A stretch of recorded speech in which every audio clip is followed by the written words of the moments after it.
Yon mga kayo pips, napadayo pa nga tayo ng San Juan, San Fernando, Pampanga para dayuin ang Lilot Bacolod na nagsiserve ng kakaibang maming puti, kanton gisado, gotong lugaw at aros kaldo. At kung sa linis naman ng kusina ang usapan, di sila magpapahuli dyan. Kaya nga laging binabalik-balikan to at dinadayo ng kanilang mga parokyano. O bago magkalimutan mga kayo pips, eto nga pala ang price ng kanilang mga foods. O paano, food trip na tayo. Yo, what's up mga kayo pips? Nandito nga tayo ngayon sa Lilot Bacolod na matatagpuan lang sa San Juan, San Fernando, Pampanga.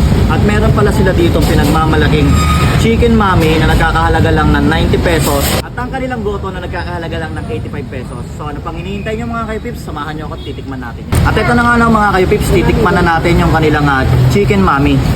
Dito sa kanilang chicken mami mga kayo pips, napansin ko agad na kakaiba yung ano neto, soup neto.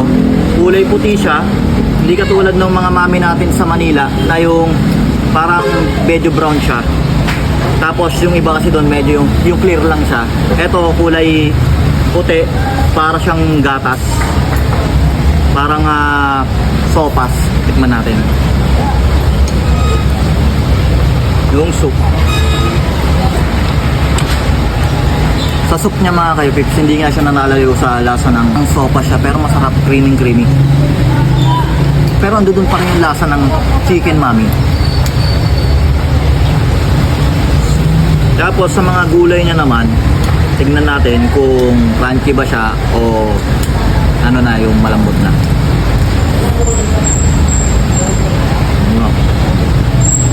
Sa gulay nila, tamang-tama yung luto. Crunchy pa siya. Tsaka masarap talaga, mga kayupips.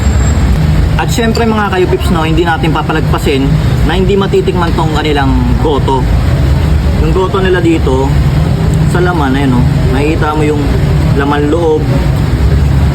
Ayan, laman loob. Tapos parang meron siyang yung balat din. May egg na din siyang kasama. Mahilig ako sa goto kasi taga Nueva Ecija ako. Tikman naman natin ngayon dito sa Pampanga.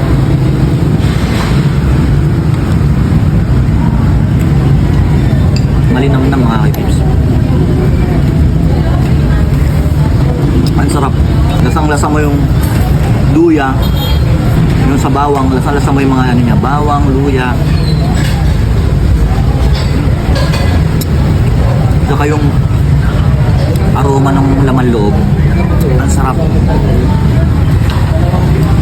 Nalalasahan mo. Panalo.